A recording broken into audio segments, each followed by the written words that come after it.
ഇന്ന് രാത്രി ദേശത്തോട് ദൈവം സംസാരിക്കുന്നു. കരുതുന്ന ഒരു ജീവനുള്ളവനുണ്ട്. നീ കലങ്ങുന്നത് എന്തിനാ എന്ന് ചോദിക്കുന്നൊരു ദൈവമുണ്ട്. കണ്ണുനീരിന്റെ താഴ്വരയിൽ ഞാൻ നിന്നെ കൈവിടുകയില്ല എന്ന് ഉറപ്പിച്ചു പറയുന്നൊരു ദൈവമുണ്ട്. വിശ്വസിക്കുന്നവർ കരങ്ങൾ ഒന്ന് ഉയർത്തിപ്പിടിച്ച് ശക്തിയോടെ പറഞ്ഞ് ഹല്ലേലൂയ.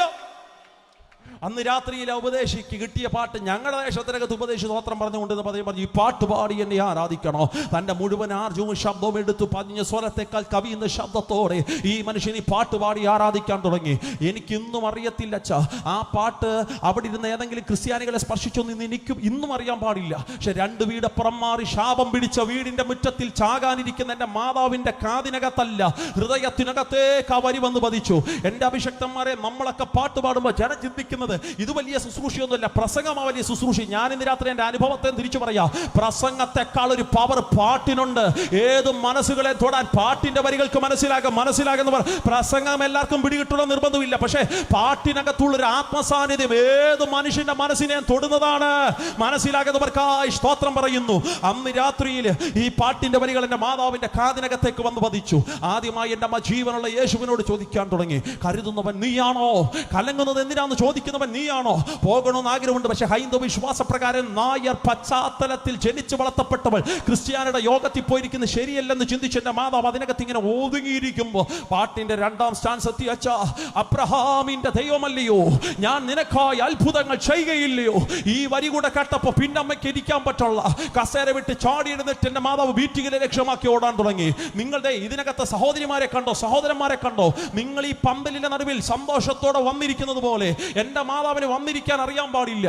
അങ്ങനെ യോഗത്തിൽ പോയിരുന്ന പ്രശ്നമാ, ക്രിസ്ത്യാനികളെ യോഗത്തിൽ ഹിന്ദുക്കൾ പോയിരുന്ന പ്രശ്നമായെന്ന് ചിന്തിച്ച് എൻ്റെ മാതാവ് ആരും കാണാതെ ഈ മിറ്റത്തിന്റെ ഓരം ഇങ്ങനെ തെന്നി മാറി, ആരെ ശ്രദ്ധപ്പെടാതെ മിറ്റത്തിന്റെ ഏറ്റവും പുറകുവശത്ത് ആ വീട്ടുകാർ നട്ടൊരു വാഴയുണ്ട്. ആ വാഴയുടെ ചെളിക്കൂട്ടത്തിനകത്ത് എൻ്റെ മാതാവ് ഇങ്ങനെ പോയിരുന്നു. ആരെയും കണ്ണിപ്പെട്ടില്ല. അവിടെ ഇരുന്നു കൊണ്ട് ആദ്യത്തെ പെന്തക്കോസിന്റെ പ്രാർത്ഥന എൻ്റെ മാതാവ് പ്രാർത്ഥിച്ചു. എപ്പോഴും സാക്ഷ്യം പറയുമ്പോൾ ഒരു വാക്ക് ഞാൻ ഇറങ്ങി പറയൂ. പെന്തക്കോസിന്റെ ആദ്യത്തെ പ്രാർത്ഥന എൻ്റെ മാതാവ് പ്രാർത്ഥിക്കുന്നത് പമ്പലിന്റെ കീഴിലല്ല, ഒരു AC റൂമിനകത്ത് ശീതീകരിച്ച അന്തരീക്ഷത്തിലല്ല, ഒരു ഫാനിന്റെ തണലിലല്ല. ആമേൻ. പെന്തക്കോസിന്റെ ആദ്യത്തെ പ്രാർത്ഥന മാതാവ് പ്രാർത്ഥിക്കുന്നതേ ഒരു വാഴയുടെ ചെളിക്കൂട്ടത്തിലിരുന്ന ദൂത്. ഞാൻ പറയാ, നീ അവിടെ ഇരുന്നാലും നിന്നെ കാണാൻ കഴിവുള്ളൊരു ദൈവമുണ്ട്. നീ പന്തലി വരണമെന്ന് നിർബന്ധമൊന്നുമില്ല സഹോദര.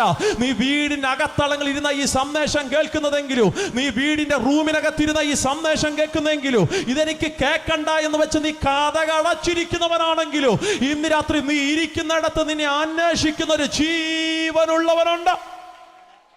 അവിടെ ഇരുന്നു കൊണ്ട് എൻ്റെ മാതാവ് ചോദിച്ചു, ഞാൻ ഇവിടെ വന്നിരുന്നത് ക്രിസ്ത്യാനികൾ കണ്ടിട്ടില്ല. എൻ്റെ അമ്മയുടെ ആദ്യത്തെ പ്രാർത്ഥന, ഞാൻ ഇവിടെ വന്നിരുന്ന ഉപദേശി കണ്ടിട്ടില്ല. പക്ഷെ എന്നെ ഈ വാടിയുടെ മറവിൽ കാണാൻ കഴിവുള്ള 2 കണ്ണുകളുണ്ടെങ്കിൽ ഇങ്ങോട്ടൊന്ന് ഇറങ്ങി വാ, എനിക്കിന്ന് രാത്രി നിന്നെ ഒന്ന് കാണണം. എൻ്റെ അമ്മയുടെ അടുത്ത പ്രാർത്ഥന വാചകം എന്നാണെന്നറിയാമോ? ഞാൻ കൊണ്ടുവച്ച പൂജാവസ്തുക്കൾ ഒരു ദൈവവും കൈകൊണ്ട് തൊടുന്നത് ഞാൻ കണ്ടിട്ടില്ല. എൻ്റെ സഹോദരൻ, ഇതൊരു മനുഷ്യന്റെ വികാരത്തെ വ്രണപ്പെടുത്താൻ ഞാൻ പറയണ വാക്കല്ല, എൻ്റെ ജീവിതത്തിന്റെ അനുഭവത്തെ ഞാൻ അടർത്തിയെടുത്ത് പറയാം. എൻ്റെ അമ്മ ആദ്യം പറഞ്ഞത് ഇതാ, ഞാൻ കൊണ്ടുവച്ച പൂജാവസ്തുക്കൾ ഒരു ദൈവവും കൈകൊണ്ട് തൊട്ടതായി എനിക്കറിയാൻ പാടില്ല. ഞാൻ കൊണ്ടുവച്ച നിവേദ്യങ്ങൾ കൈകൊണ്ട് എടുത്ത് ഭക്ഷിച്ചൊരു ദൈവത്തെയും ഞാൻ കണ്ടിട്ടില്ല. ഇല്ല, കൈകാലികൾ ചലിപ്പിക്കുന്ന ഒരു ദൈവമുണ്ടെങ്കിൽ, ആമേൻ സ്വത്ര സ്പർശിക്കാൻ കഴിവുള്ളൊരു ദൈവമുണ്ടെങ്കിൽ, വായ് കൊണ്ട് എന്നോട് സംസാരിക്കാൻ കഴിവുള്ളൊരു ദൈവമുണ്ടെങ്കിൽ, ഇന്ന് രാത്രി വാഴിയുടെ മറവിലേക്കൊന്ന് ഇറങ്ങി വാ, എനിക്ക് നിന്നെ ഒന്ന് കാണണം. പെന്തക്കോസിൽ ആദ്യത്തെ മാതാവിന്റെ പ്രാർത്ഥന, ജീവനുള്ളവനുണ്ടെങ്കിൽ ഇന്ന് രാത്രി ഇറങ്ങി വാ, എനിക്ക് നിന്നെ കാണണം. താനിത് പറഞ്ഞുകൊണ്ടിരിക്കുമ്പോൾ എന്നെ അമ്മ അടുത്ത് പറയുന്ന വാക്ക്, ഞാനിത് പറഞ്ഞുകൊണ്ടിരിക്കുമ്പോൾ എന്റെ അമ്മ അടുത്ത വാക്ക് ഞാൻ എവിടെയും അത് പറയൂ. എന്റെ മാതാവ് അടുത്ത് പറഞ്ഞ വാക്ക് ഞാനത് പറഞ്ഞുകൊണ്ടിരിക്കുമ്പോൾ ഞാനൊരുത്തരെ കാണുകയാണ്, തേജസ്സിനെയൊക്കെ വാരി ചുറ്റിയിട്ട് മഹത്വത്തിന്റെ സിംഹാസനത്തിനകത്തുന്നു മേഘത്തിൽ നിന്നും ഒരുവൻ എനിക്ക് വേണ്ടി ഇറങ്ങി വരികയാണ്. അവന് 2 കൈകളുണ്ട്, അവന് 2 കാലുകളുണ്ട്. കണ്ടാൽ മനുഷ്യനെ പോലെ തോന്നും, പക്ഷേ അവൻ ഇറങ്ങി വന്നത് ഒരു മേഘത്തിന്റെ നടുവില. ഇന്ന് രാത്രി നമ്മൾ ആരാധിക്കുന്ന ദൈവമേ അമ്മൂമ്മ കഥയുടെ ദൈവമല്ല, കെട്ടുകഥയുടെ ദൈവമല്ല. ചരിത്രത്തെ AD എന്നും BC എന്നും 2ആയി തിരിച്ചവൻ, ഒരിടത്ത് ഒരപ്പൂപ്പ ജീവിച്ചിട്ട് അതല്ല യേശു. യേശു ജീവനുള്ളവനാണ്. മനസ്സിലാകുന്നവർക്കായി രക്തത്താൽ ജയമെടുക്കുന്നു. അന്ന് രാത്രി എൻ്റെ മാതാവ് അവിടെ ഇരുന്നു കൊണ്ട് ഈ കാഴ്ച കാണുക. എൻ്റെ ശുശ്രൂഷയിലെ അല്പമൊക്കെ ക്ഷീണം വരുമ്പോൾ ഓടി വന്ന് ഞാൻ എൻ്റെ അമ്മയോട് ചോദിക്കും, സാക്ഷി ഒന്നുകൂടെ പറ. കഴിഞ്ഞ കുറച്ച് നാൾക്ക് മുമ്പ് ഒന്നുകൂടെ ഞാൻ പറഞ്ഞു, സാക്ഷി ഒന്നുകൂടെ പറ. അമ്മ പറഞ്ഞു, എത്രയും പ്രാവശ്യം ഞാൻ പറഞ്ഞിട്ട് നിനക്ക് മടുപ്പ് തോന്നുകയല്ലേ, ബോറില്ലേ നിനക്ക്? ഇല്ലച്ചാ, ഇപ്പോഴും കേൾക്കുമ്പോൾ അകത്തൊരു ജീവൻ വാടുന്നത് പോലെ. സ്തോത്രം. യേശുവിനെ കണ്ടു എന്നുള്ള ഭാഗം പറയുമ്പോൾ ഞാൻ ചോദിക്കും, മുഖം കണ്ടായിരുന്നോ? അമ്മ പറയും, മുഖം മാത്രം കണ്ടില്ലടോ, അത് തേജസ് വാരിച്ചിട്ടൊരു മുഖമായിരുന്നു. പക്ഷെ അവൻ എന്നെ തൊടുന്നത് ഞാൻ തിരിച്ചറിഞ്ഞു. തൊട്ടതാരാ എന്നറിയാൻ വേണ്ടി എൻ്റെ അമ്മ കണ്ണു തുറന്നു. തൊട്ടതാരാ എന്നറിയാൻ വേണ്ടി എൻ്റെ അമ്മ കണ്ണു തുറന്നപ്പോൾ തനിക്ക് മനസ്സിലാകുന്നേ, അച്ഛാ ഇപ്പൊ താനിരിക്കുന്ന വാടിയുടെ മറവിലല്ല, ആ മീറ്റിംഗിന്റെ ഏറ്റവും ഫ്രണ്ടിൽ തുറയില്ല. ഇതിനിടയിൽ വെച്ച് എഴുന്നേറ്റതറിയില്ല, നടന്നതറിയില്ല, ഈ 6-7 സെക്കൻഡിൽ എഴുന്നേറ്റ് വന്നിരുന്നറിയില്ല. ഇന്ന് രാത്രിയിലെ ജീവനുള്ള ദൈവത്തെ ആരാധിക്കുന്ന സഭയോട് ഞാൻ പറയാം, നീ പോലും അറിയാതെ നിന്നെ ആത്മവിവശതയിൽ എടുത്തുകൊണ്ടുപോകാൻ കഴിവുള്ളൊരു സ്വർഗത്തിലെ ദൈവമുണ്ട്. മനസ്സിലാകുന്നുണ്ടോ? ആമേൻ. ഫിലിപ്പോസേ, നീ പോലും അറിയാതെ നിന്നെ ആസ്തോദിനകത്ത് ഉയർത്തിക്കൊണ്ടുപോകുന്ന ഒരു സ്വർഗത്തിലെ ദൈവം ജീസസ്. അന്ന് രാത്രിയിൽ മീറ്റിങ്ങിന്റെ ഫ്രണ്ടിൽ തുറയിലിരുന്നപ്പോൾ ക്രിസ്ത്യാനികളെല്ലാം തോളത്തോട് തോളിട്ട് ചോദിച്ചു, ഇത് അർജുനൻകുട്ടിയുടെ ഭാര്യയല്ലേ? അതെ. ഇവളെങ്ങനെ ക്രിസ്ത്യാനിയുടെ യോഗത്തിൽ വന്ന്? എൻ്റെ മാതാവ് തിരിച്ചൊരു വാക്ക് പറഞ്ഞു വെച്ചാൽ, ആ വാക്കാ കഴിഞ്ഞ 19 വർഷങ്ങളായി എന്നെ പ്രസംഗിക്കാൻ ആവേശം കൊള്ളിക്കുന്നേ. തമ്പുരാന്റെ കൃപയാൽ 14 വയസ്സിൽ എൻ്റെ പ്രസംഗ ജീവിതം ഞാൻ ആരംഭിക്കുന്നേ. ദൈവകൃപയാൽ കഴിഞ്ഞ 19 വർഷങ്ങളായി പ്രസംഗിക്കാൻ ഒരു ഭാഗ്യ ദൈവം എനിക്ക് നൽകുന്നുണ്ട്. ഇന്ന് രാത്രി ഞാൻ അഭിമാനത്തോടെ പറയാം, ആ വാക്ക്, എൻ്റെ അമ്മ പറഞ്ഞ വാക്ക് എന്നെ പ്രസംഗിക്കാൻ ആവേശം കൊള്ളിക്കുന്നത്. സ്തോത്രം. എൻ്റെ മാതാവ് തിരിച്ച് ക്രിസ്ത്യാനികളോട് പറഞ്ഞു, അയ്യോ, നിങ്ങൾ വിളിച്ചിട്ടല്ല ഞാൻ യോഗത്തിനകത്ത് വന്നത്, ഈ ഉപദേശി പോലും എന്നെ വിളിച്ചിട്ടില്ല. ഇന്ന് രാത്രി എൻ്റെ വീടിനകത്തോ ഞാൻ മരിക്കാനിരുന്നപ്പോൾ, അവിടെ ഇരുന്നപ്പോൾ ഞാൻ ഈ പാട്ട് കേട്ടു. ഈ പാട്ട് കേട്ട സ്ഥലത്തിന് ആ വാഴയുടെ മറവിൽ ഞാൻ വന്നിരുന്നു. അവിടെ ഇരുന്നപ്പോൾ ഞാൻ ഒരുവനെ കണ്ടു. നീ ആരെയാ കണ്ടതെന്ന് ചോദിക്കുന്നതിനേക്കാൾ മുമ്പ് എൻ്റെ മാതാവ് പറഞ്ഞു, ഞാൻ കണ്ടവൻ എൻ്റെ യേശുവാന്ന് എനിക്ക് മനസ്സിലാ. എൻ്റെ യേശു ജീവിക്കുന്നു. ലജ്ജയില്ലെങ്കിൽ കരമൊന്ന് ഉയർത്തി പറഞ്ഞ യേശു ജീവിക്കുന്നു. പോരാ, ഈ 2 രാത്രി സഭ ഉൾപ്പെടെ ശബ്ദം ഉയർത്തി പറ, യേശു ജീവിക്കുന്നു. Jesus is alive. യേശു ജീവിക്കുമ്പോൾ ഇന്ന് രാത്രി ഞാൻ ഉറപ്പിച്ചു പറയാം, ചില വാക്കുകളൊക്കെ ഞാൻ അങ്ങ് അവോയ്ഡ് ചെയ്യുക.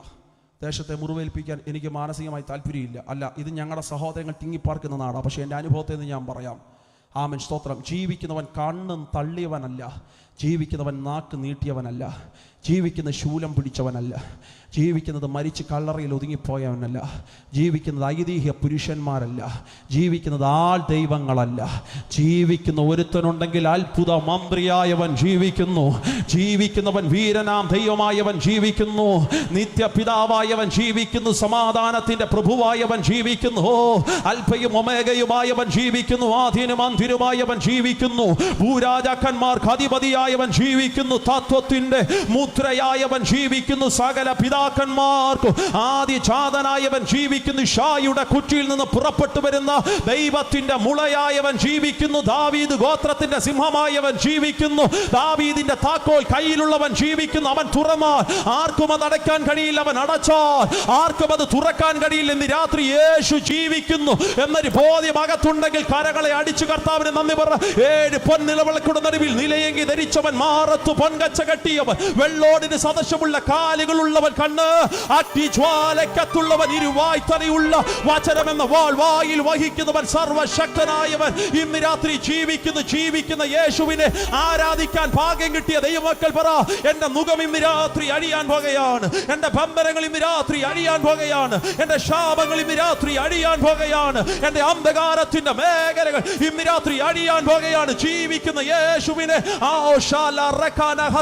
അരിഞ്ഞ പുൽപ്പുറത്തിനകത്ത് ദൈവത്തിന്റെ മഞ്ഞു തുള്ളികൾ വന്നു വീഴുന്നതിനേക്കാൾ ശക്തിയോടെ ഇന്ന് രാത്രി യേശുവിന്റെ മഹത്വം തിരിച്ചറിയുന്ന ദൈവത്തിന്റെ മക്കൾ ആത്മാവിൽ പറ, എന്റെ യേശു ജീവിക്കുന്നു. കേൾക്കട്ടെ, ദേശം കേൾക്കട്ടെ, യേശു ജീവിക്കുന്ന. സകല പൈശാചിക 33 കോടി ദൈവങ്ങളല്ല, 60,600 അസുരഗണങ്ങളല്ല, 1001 ബലികുണ്ട ദേവതകളല്ല, 101 മന്ത്രമൂർത്തികളല്ല, ഭൂതങ്ങളല്ല, പ്രേതങ്ങളല്ല, കാട്ടുപിശാചിക്കളല്ല.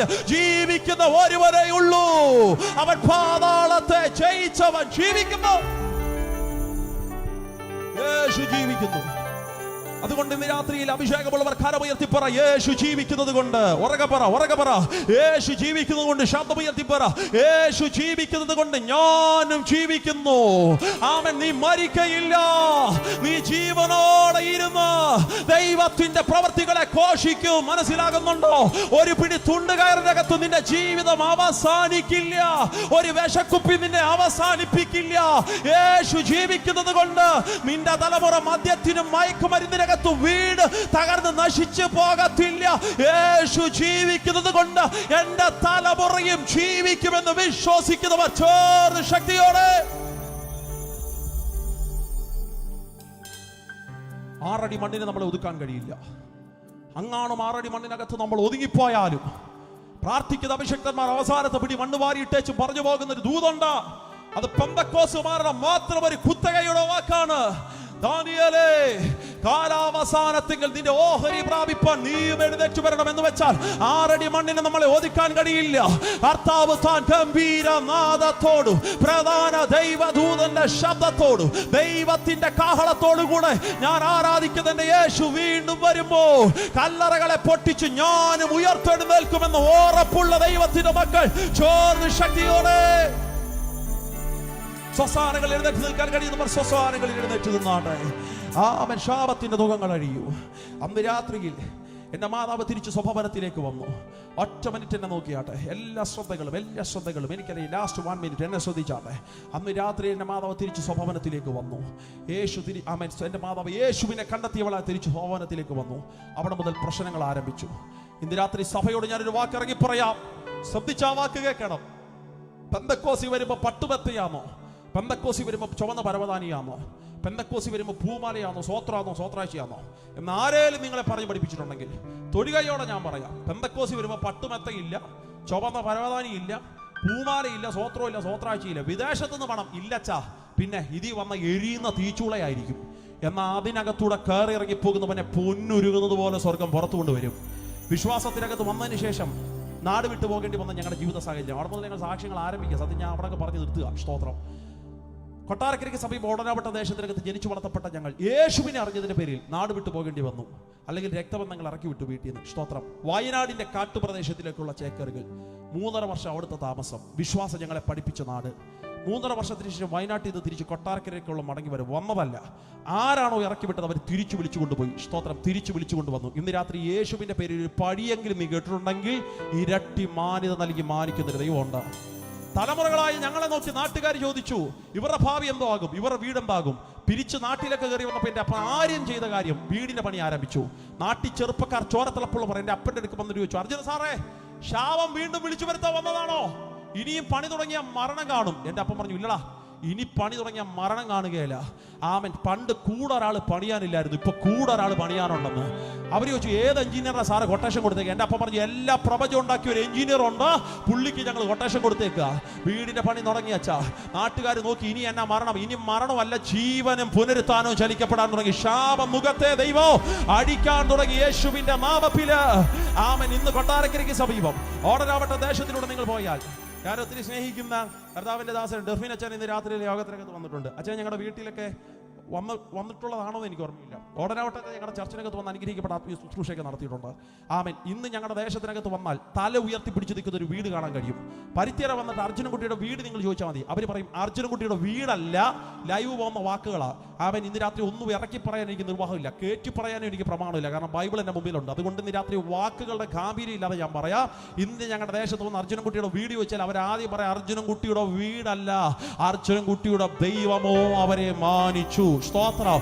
അതുപോലെ തല ഉയർത്തി പിടിച്ചു നിൽക്കുന്ന ഒരു വീട് ഞങ്ങൾക്ക് തന്നു. നാട്ടുകാരുടെ അടുത്ത് ചിന്ത, പിള്ളാരെന്താകുമെന്ന്. എനിക്ക് മുമ്പ് ഒരു സഹോദരിയുണ്ട്, ഇവളെ ജീവിതം എന്താകും? ഇവരുടെ ശാപം പിടിച്ച വീട്ടിൽ നിന്ന് വന്നതാ, ഇവർക്ക് ഭാവി ഉണ്ടാകത്തില്ല എന്ന് പറഞ്ഞ സ്ഥാനത്തിനകത്ത് ആമൻ, ഇവളെ വിദ്യാഭ്യാസം എങ്ങനെ എത്തത്തില്ല, ഇവർക്ക് നല്ല ജോലി കിട്ടത്തില്ല എന്ന് പറഞ്ഞ സ്ഥാനത്ത് വലിയ ജോലിയൊന്നും കിട്ടിയില്ല. ജർമ്മനി ഹോസ്പിറ്റൽ ഡോക്ടറായിട്ട് വർക്ക് ചെയ്യും. ഒരു സ്വതന്ത്രം പറഞ്ഞാട്ടെ. നിന്റെ പിള്ളേരുടെ ഭാവിയല്ലയോ നാട്ടുകാരുടെ ചിന്ത. പെന്തക്കോസി വന്ന എന്റെ അനുഭവത്തെ ഞാൻ പറയാം, മറ്റുള്ളവരെക്കാൾ ശ്രേഷ്ഠമായി മാനിപ്പാൻ ദൈവത്തിന് കഴിവുള്ളവൻ. അടുത്ത നോക്കി ചേച്ചി നോക്കി ചോദ്യം, ഇവിടെ കല്യാണം നടക്കുകയില്ല, ജോലിയൊക്കെ കിട്ടി, അവളങ്ങ് ജർമ്മനി കയറി പോയി, പക്ഷേ ഇവിടെ കല്യാണം നടക്കുകയില്ല എന്ന് പറഞ്ഞ സ്ഥാനത്തിൽ 13 ദിവസം കൊണ്ടൊരു കല്യാണം ദൈവം കൊടുത്തു. ഞങ്ങൾക്ക് കുറെ അമ്മാവന്മാരുണ്ട്. കൊല്ലത്തെ ഏറ്റവും വലിയ ഓഡിറ്റോറിയത്തിൽ വെച്ച കല്യാണം നന്നേ. ആമൻ. സ്തോത്രം. അതിനകത്ത് 2 അമ്മാവന്മാർ ഫുഡ് കഴിച്ച് പുറത്തോട്ടിറങ്ങുമ്പോൾ അവർ പറഞ്ഞേച്ചും പോയൊരു വാക്ക്, ഇത്രയും ടേസ്റ്റുള്ള ഫുഡ് നമ്മൾ ഇതുവരെയും കഴിച്ചിട്ടില്ലെന്ന്. നിന്റെ ദൈവം എന്തെന്ന് ചോദിച്ചാൽ തീറ്റിപ്പിച്ച് മാനിക്കുന്നൊരു ദൈവം ഉണ്ട്. ഒരു സ്വതന്ത്രം പറഞ്ഞാട്ടെ. അടുത്ത ചോദ്യം, ഇവർക്ക് പിള്ളേരുണ്ടാകുകയില്ല.